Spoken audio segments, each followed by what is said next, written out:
So who are we? What do we know about ourselves? The most ancient writing comes to us from Sumeria, Acadia, Babylon, the city of Ur, where Abraham talked about. Cuneiform was the earliest writing, and it was so interesting.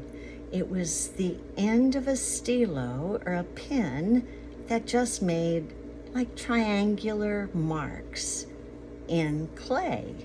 And that is what we have of man prior to our humanity, our civilization. High on a cliff in a town of Byzantium in Persia is an inscription placed there by Darius the Great of Persia. He had achieved the throne in a dubious manner, perhaps by arranging the assassination of his predecessor. Therefore, it was to his advantage to make the people of his empire think he was a legitimate ruler, and the inscription describes his version of his ascension to the throne at a conspicuous height, so that as many people as possible could see it.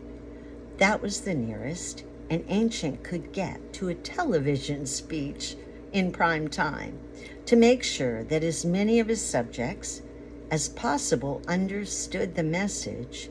He had it inscribed in Persian, Assyrian, and Elamitic. In 1846, a British archaeologist, Henry Rawlinson, 1810 to 1895, managed to work his way through the Persian bureaucracy and gain permission to investigate the inscription. He scaled the almost unscalable cliff and had himself dangled along the face of it in order to copy it. It turned out to be the Rosetta Stone of the ancient cuneiform writings of the Tigris-Euphrates Valley. Making use of modern Persia as a guide, Rawlinson deciphered the inscription, and from this it was possible to read other inscriptions left by ancient civilizations in the valley. And that's where we found the Epic of Gilgamesh, the creation story that was used to create the story that we find in the Old Testament today. So who are we? And what did the writings say about us? And so we weren't the first civilization. Who came before us? Did you ever think about that? Well, listen to this.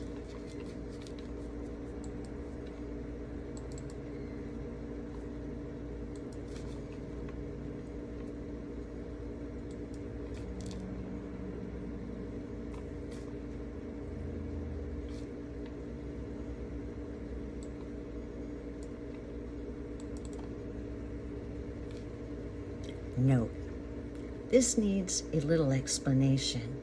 The first race of human beings who existed upon this planet were really spiritual. Their bodies were quite ethereal compared with our gross organisms, but were sufficiently material to be objective and tangible. They were pure and innocent, Adams and Eves, and their country was indeed a paradise. They were natural-born adepts of the highest order. This was the true golden age. It was the first spiritual race of human beings, the progenitors of humanity upon our earth. The race which followed them was termed the Silver Age in the arcane doctrine of the occult. It's very interesting. So much of the literature that we've been missing is categorized as occult. So you have to be, we've been taught not to mess with that stuff, and yet that's where so much of our authentic history lies. The descendants, although pure and able to control the psychic currents, and gods, in comparison to ourselves, were far inferior to their forefathers of the Golden Age. Both these races, and also the third, the people of the Copper Age, when they wished to die, passed peacefully away, and their bodies were immediately disintegrated by the currents of Viril. There were neither shades, shells, nor phantoms in our atmosphere in those days.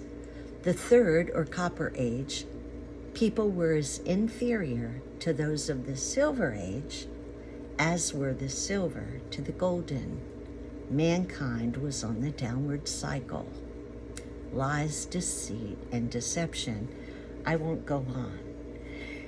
The Bronze Age was the age right before us, the age of Moses. He was a Bronze Age man.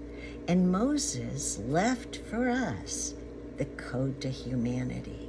And that's who we are. We're letters. We're toroidals, energy fields, and all of that is so very exciting. What I wanted to do first is talk about who we think or who we know that we are, and of what are we capable.